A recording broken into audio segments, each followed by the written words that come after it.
Welcome to the OVAReact podcast. In a society that tries to put women in a box. Let's OVAReact. This is your girl, Momo Hoya. And this is your girl, Lash Angela. And it's your girl, Angela Wamboy. And we have an amazing guest. You want to just say who you are? Teresa Njoroge. Woo!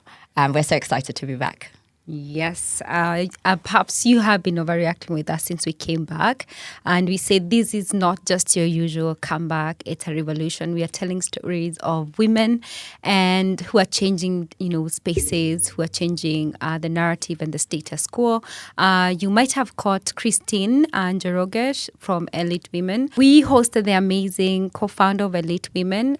She is going to be hosting us this weekend, and Lash is going to be one of the moderators for her event called Graceful Transitions, where we got to talk about different phases of womanhood and what that looks like, and in terms of like the resources, the spaces we can create to thrive as we transition. So, ladies, welcome. Thank you. Yeah, how are you feeling? I'm feeling good. I'm feeling as colorful as I look. The sunshine. Yes, I'm bringing the glow. Nice. And I'm bringing the love. Hey. February is far gone, but it's good to continue with with the season of love. Yes. I'm bringing old money's aesthetics. Always on the wealthy money What you tip. feeling? Reflective, a space of calmness.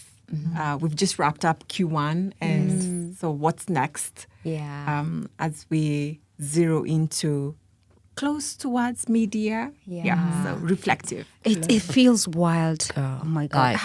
Where is time? Where's the Good time going. Yeah, we were just saying Happy New Year the other day, and now you're telling us that we're starting to plan about Q2. Yeah, man. But to throw it back, when we had our Hills Connect event in March, and it was all about like accelerating action.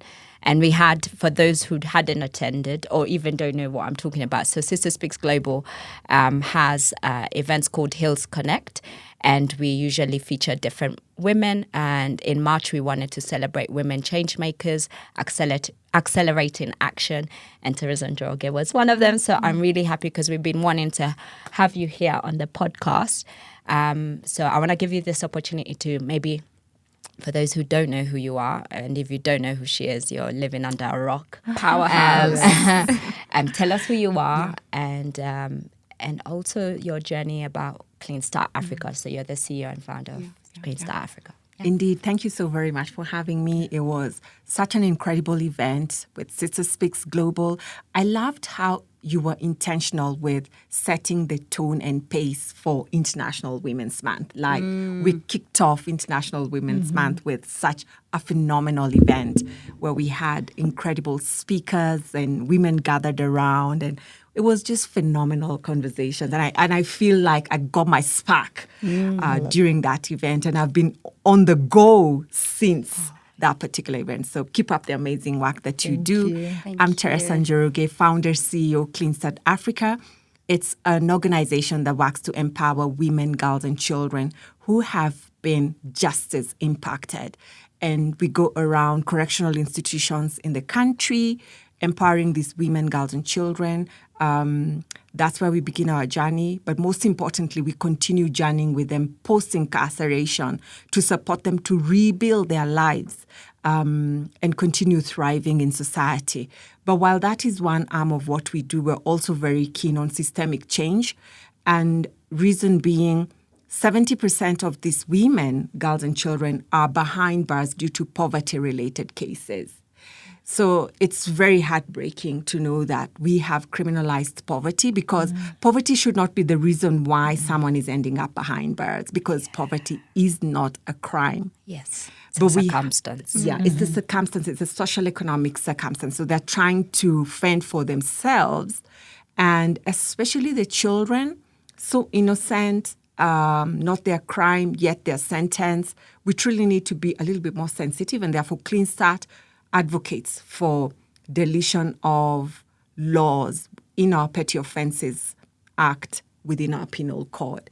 And it's just incredible to see them rebuild their lives and continue taking good care of their families or continue thriving within society, and to see progress when it comes to relooking at the laws in Kenya. Yeah. Such an important work you're doing in a world where the face of poverty looks like women bear the face of poverty. And of course, looking at what you're doing, I think it's such a powerful platform to speak on, what that does to give women second chances. Thank you. Your flowers. Yeah, thank you. You got your flower on. Yes. Yes. And thank you for amplifying them, because they remain invisible and they've been silenced. So it's not any other typical day you'll wake up thinking about children in prisons or a woman behind bars, So thank you for bringing them to the light and amplifying. Yeah. It would be awesome one day to actually have one of your women you've helped. And so we'll reach out That to would you be to do fantastic. that, because that would be a really nice story to tell as well. Yeah. Yeah. And I was going to say about the irony of, the African woman is supposed to be, is seen, or rather portrayed to be this, woman of strength who is hardworking, and also reflecting if the price of hard work is, the price of success is hard work, every African woman will be successful. Yeah. Yet God, that's pay not me the case. pay me my money, hard work. Yeah. It's true. It's very true. But thank you for changing the conversation and doing what you're doing. Definitely. Yeah. It's a privilege. For those that may not know your journey, in a nutshell, how can you give the compounded version of it? And basically, because that is your inspiration behind your organization. Yeah. Indeed, this work was inspired by my own first-hand experience when I had a false arrest due to handling a transaction at the bank where I worked. And when I was asked to pay bribes, I think when you know your values, it's very easy to make a decision. It was a no. I wasn't going to pay the bribe. And so we continued with a malicious prosecution for close to almost 3 years. And I was asked again to pay bribes. And again, I said no. But the stakes were really high at that particular point, because I had just been blessed with my firstborn daughter, Oma, which in my dialect means truth. Because that's what I was praying for so much as I was being blessed with her. And I honestly thought I'd get justice in the courts, in our courts, in our criminal justice system. But I ended up being wrongfully sentenced to serve a 1-year sentence behind bars. And I served that entire 1-year sentence accompanied by my 3-month-old daughter. So it was very difficult going into prison and knowing too well that I hadn't committed these crimes, and knowing that I had been convicted for doing the right thing. It didn't make sense. Wait a minute. You were 3 months postpartum? Yes. Yeah. That's so With my heavy. firstborn. Wow. Yeah. And if I'm not wrong, you can go to prison with your child up to 5 years, right? And then the law can take all a family member. Yeah. Is that correct? Yeah. They've lowered it to 4 years now. Oh, no. Yeah. Okay. Yeah. Because of the impact that the environment behind bars has on the children. Actually, at the time I was serving my sentence a decade ago, mothers could stay with their children up to 7 years. Wow. But the impact of that environment on the children, irreversible. That's so heavy. That is heavy. And actually, to speak more about the environment, so Teresa has a TED Talk that you can watch where she really articulates her story. And the part that stuck with me, which I was saying off air, is the reality when the doors shut, and she no longer became Teresa Njoroge, but 415/11. That led me to reflect on a lot, even just myself, even if you can think of yourselves, girls, like that element of just, it's honestly like going into a cave and the cave is shut down and you're in a season of darkness. We had you before in a previous event where you really talked about the environment. I guess describe on what that experience was in terms for people to understand why they're changing from 7 to 5 to 4. But how have you dealt emotionally? I know it's been 10 years and probably you're in a much different place emotionally, but there are people who have a version of prison. Yeah. It might not be prison per se, where they have been there's a lot going on in the weight of their shoulders. A lot of the women you said are people who were on the right side of the law, where they were being victims of domestic violence, but in the case of defending themselves, unfortunately, the person who was their perpetrator ends up dying, and they find themselves in those situations. So you're definitely a beacon of light for people who have found themselves in that situation and are trying to navigate out of it. So just like take us through about that particular environment and how what have you done to get yourself here, sitting with us? You know, most people would hide away. Yeah, indeed. Prison is, there's no luxury at all. And especially prisons in the African context here in Kenya. And I'd also like to highlight the fact that a lot of our correctional institutions were built by our colonizers. These were the places where they held the men who resisted colonial rule. Oh, wow. As the colonizers tried to subjugate the locals so that they could take their land and take over what belonged to us. Now, prisons were never built for women because the women were left at home caring for the families while men went to fight. And the ones that were arrested were the ones then who were taken to prison. So unfortunately, 6 years post-independence plus, we still have the same infrastructure that the colonizers left. And those are the same structures that the women get to use. So you can imagine how worse off it is for children. Wow. And we're talking about from the moment you get arrested and you go into a police cell. It's not like you will find this particular police cell is specifically built to cater for women and women needs.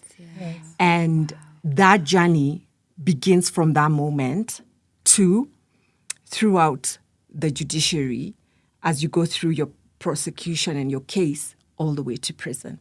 And if it's not just the infrastructure where we actually have a women prison, it's normally a wing, an afterthought that has been added to the main men prison. So right from the infrastructure to who's in charge, it's very intimidating for women. Most likely the person who arrested you is a male officer. That was my case.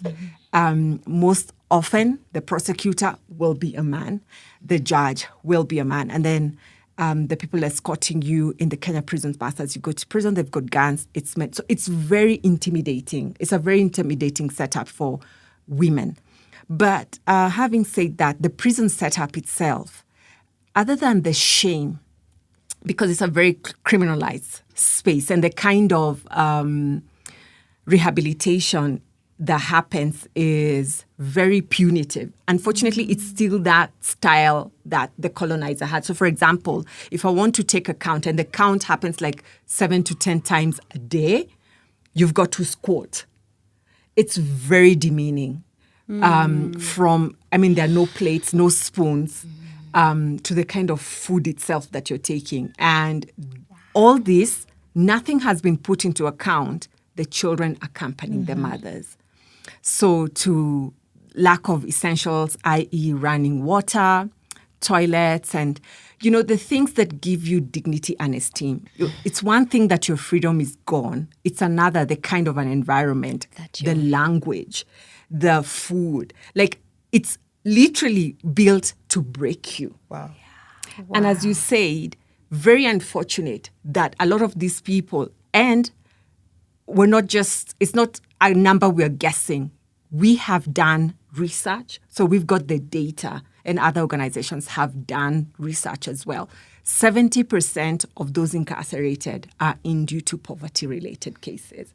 They are not criminals. And I bet even the 30% that's behind bars, they are in as victims, sexual gender-based violence, things we never think about. And other than the humiliation and the dignity that it takes away from you and your children, and I say children because while you might have gone in with 1 or 2 children, 90% of the women behind bars are mothers, sole caregivers. 90%. Yeah. And they may be even young. Exactly. Yes. They're between, so their children are between 1 to 10 years. 65% of the children of these mothers are between the ages of 1 to 10. And that's the time these children really need their mom. Formative years, and mom is being separated from these children. Why? Because she was hawking, because she was loitering, basically because she's poor, and because we still have colonial laws that criminalize loitering. That criminalize hooking, like things that they're just trying to survive. Like it doesn't make sense. Like if you look at the budget of what the country is using towards incarcerating these poor women, I always ask myself, why can't we take the very same budget and invest in these women? It doesn't take much. Just get capital, get them into groups, get them decent means of livelihood. We can do it. But what do we choose? The easy way out. Why? They are poor. That's wow. Just giving me goosebumps. I am moved. Obviously, the society castigates women. You know, how can you be on the wrong? How can you steal? It's unladylike. How did you build the mental toughness and the strength that you have? One day your identity is taken and you're a number. Then the second, justice works and you're on the other side, and you're supposed to face the world. So I'm sure it took a toll on you, on your mental, strength. How did you rebuild yourself past the identity that the crime gave you? It's so unfortunate that women, you come into this world, you've got all these plans and dreams and ambitions and barriers that have been put along the way, literally just because you're a woman, that you have to overcome. And sitting in prison, thinking to myself, my goodness, all the plans and ambitions that I had when I was in the financial sector. And here I am, my identity literally is now a number, a prison number, 415/11. Wow. And you start questioning yourself, like, really? So many questions. You doubt yourself. Even your very identity is put to the test. And, I thought prison was tough. Coming out, I found this tag that society already had for me, ex-con. So everywhere I went, this is the ex-con. And that puts not the physical bars, but secondary bars that follow you like a shadow. They're pointing at you. You can't get a job. No one trusts you. No one even wants to know how you ended up there. Wow. It was so difficult to a point where I was so depressed. Gosh. So depressed.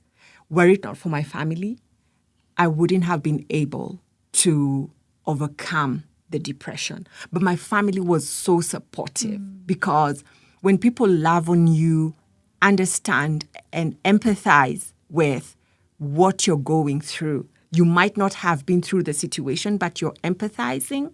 It helps you to rebuild.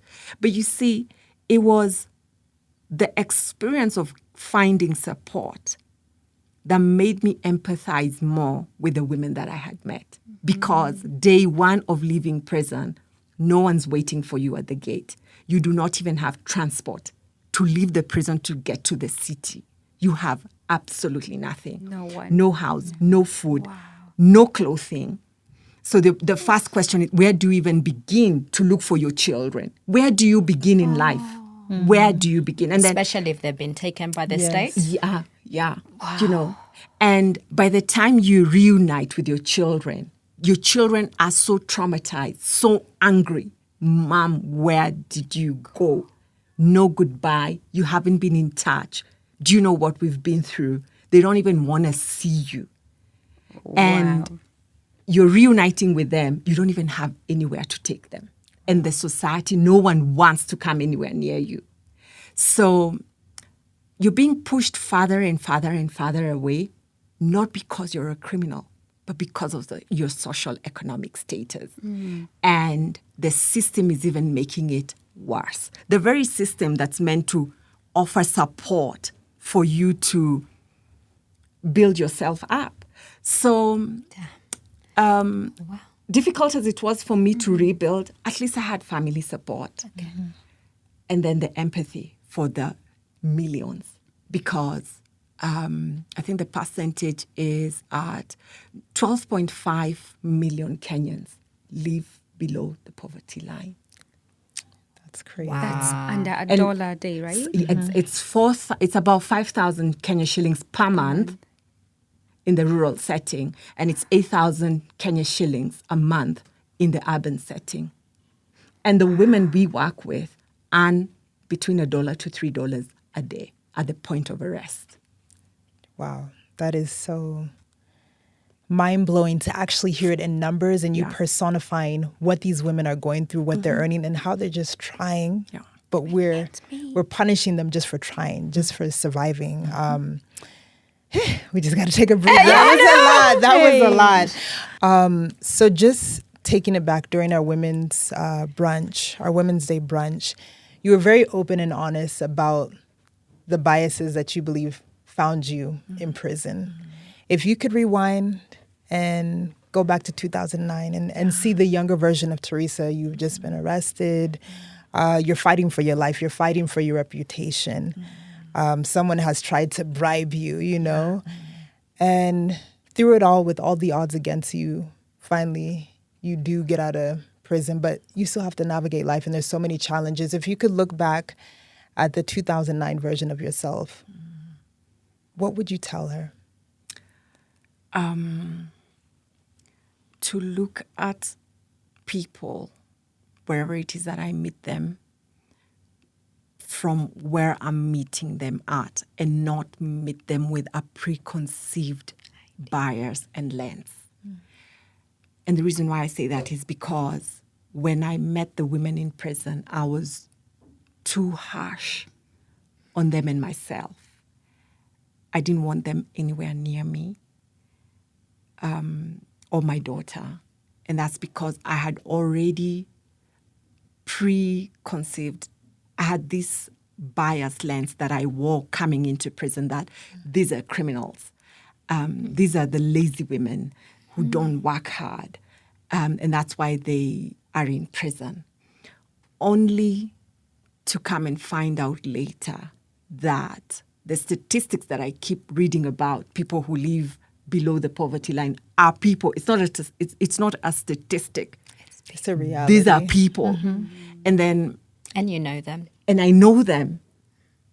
And I also used to think that the reason why they are hawking or they're begging or they're loitering, looking for opportunities, is because they're not working hard. I honestly did not think there's something like not having access to opportunities. Like literally, you do not have access to a job. You do not have access to continue with your higher learning education opportunities. You don't have access to that. Sometimes when we've got privilege in the sense that, you know, you come from a family where you were provided for, well educated, you've found work, your dreams are coming true. Sometimes you get a bias of thinking that it's them versus us. That the only difference between we and them is the access to opportunities. Yeah. That's the only difference. So what I would say to Teresa 2009... You can talk to her like she's there. Yes. Remove the bias lens when you're looking at people. And then also, in 2009, I didn't think I would overcome the barriers that I was up against. You do not know how strong you are until you get to handle these obstacles. So what I'd say to women and younger Teresas out there, transitions, disruptions, these things are very disorienting because they come in the way of the plans that we have made. But what I would say is that I've come to learn now a decade plus post my transitions and my detours, there's actually magic. Just swing with the waves and learn how to make magic out of them. Because when I look at what we have done and achieved with Clean Start now, I wish in 2009 I was like, you know what, we're going to dance with these waves and make magic out of them. So you will get out of it, navigate it. Amazing. So you came out of, the prison, right? And we are, sometimes we have to overcome the prison of the mind. And I think it's, something that... Okay, girl. Okay. I've lost my time. Sorry. Yeah, like some of us, because of, how we've been brought up, we live in like some sort of a prison. And I believe when you say, past the gate, you're on your own. When that gate, and the lock clinks, you're on your own. How are you unlocking the prison of the mind for me, thousands and hundreds of women that you impact with the work that you do? Wow, you hit it right on the head. Yeah. It's all in our mind. Yeah. That's where everything is at. I can't remember who said, and I might not give him justice, he said that when you're able to control and manage actions, when you're able to be strongly in charge of your actions and what you say, how you react to what happens to you, then you're able to manage life. Mm-hmm. And the only reason why you'll be able to manage what you say and how you react to what happens to you is because you're in charge of your mind, what's happening in there. Mm-hmm. So things will come at you in life. The detours, the transitions, the, interruptions, things will come at you. But how are you strengthening your mind muscle to handle whatever comes your way? Because it's how you act and react towards what has happened that determines the difference between one and the other. Mm-hmm. And I say that because I've seen so many women, men as well, literally leave prison and commit suicide. Literally. There's no hope. Yeah. Why? The sweetness of death was much better than the thought of overcoming the obstacle and leaving. So it's all in the mind and what you say to yourself, how you react to it, what you say. Yeah. So we need to keep training our mind to handle these things that come to us in life. As we come to a close, I wish we could speak to you longer, and we would definitely need to have you again in Hills Connect and just have you so that we can just unpack everything. Mm-hmm. Yeah. And this can be for everybody, using what Mo has mentioned about unlocking the mind. What is your 30-second trick in terms of when you're feeling like you're back as 4:15/11? Mm-hmm. How do you switch from that moment to be like, girl, I can do this? It's just the calmness. Okay. Just breathe in and out. If possible, take a glass of water. Because it's those quick few minutes when whatever it is has happened that determines the decision you make at that particular time, that determines which way you go and whether it will be a success or not. Try as much as possible, especially during that moment, to be as calm as possible. Why? It's in calmness that you're able to see things clearly and make the best decisions. Mm-hmm. Yeah. Mm. Wow. You need your own podcast, love. Yes. Too many lessons and nuggets to unpack. Oh, man. Oh, my God. Wow. Yes. When you were saying, I think my motto is when I am feeling trapped, is it's my favorite. It's by Henry Havelock Ellis, who was an American author, I think. And he says, all the art of living lies in the fine mingling of learning when to let go and when to hold on. Right. And so a lot of us let go while holding on. And you need to make room. And sometimes you need to hold on because you need to build that muscle and get strong. So you need to learn That's a very powerful when's time. So and you need to let go a lot. yes. To make room for the next level. Exactly. And we can't wait to see who you'll be in 10 years from now. Yeah. Yeah. Yes. Congratulations on what you're achieving and the spaces that you're creating for other women with a similar story to you. With pleasure. Thank you for having me. It's been a you. pleasure. And we hope in the future we'll be able to interview or even have the privilege of one of your beneficiaries. Indeed. Just to see, the real testimony of what you're doing. That will be and fantastic. cleanse that. Yeah. Thank you. Keep Would love radiating the that. light you're radiating and being a light to the world. Thank you. Yes. Thank you very much. We're so happy to celebrate you and celebrate your achievements. And there's one thing that you also said during our brunch, which was you have to feel it to heal it. And I think that resonated with a lot of people. The only You way. need to trademark it. Right? Because we are at this point. Yeah. And I thought that was just really, really powerful, being able to feel everything and understand why you're feeling that. And I think also that becomes a catalyst for allowing you to let go. Yeah. So True. thank you for sharing Yeah. your journey and just being so vulnerable and open with us. Yeah. And to your point around that, something I had a conversation with my sister and I was just checking in on her and she was telling me, I'm just removed from the outcome. Okay, Esther. I'm like, we how see are you. you feeling? How are things going? I'm just removed from the outcome. Like she Let doesn't it care. be. Yeah. Like, she's detached from the outcome because she doesn't have the control. Yeah. And I love that. I love that. Wow. Wow. We have definitely been overreacting with Teresa Yes. over here, more so internally than us screaming and being joyful. But nonetheless, you are our star, our light. Thank you. And it's what I was sharing, that you do have an anointing on you, and may God give you the grace and strength that you need to keep going, because you are truly a beacon of light. And it has been a blessing to sit here and have you share your story in our platform. So thank you for honoring our invite. For anyone who want to connect with you, how can they find you? Yeah, so we're on all social media, LinkedIn, Facebook, Instagram, Twitter as Teresa Njoroge and Clean Start Africa. Our website, www.cleanstartafrica.org. And it would be so lovely for them to either inbox us, call us. Our contacts are on there for us to see how to continue collaborating to bring the much needed change. Yeah. Lovely. Amazing. And to all of you out there watching and listening, you can catch us live each and every Wednesday on Capital FM 98.4 on the airwaves. You can also catch us on the Sister Speaks Global podcast page on Spotify and Apple. You can also catch us on the Capital FM YouTube page under OVAReact.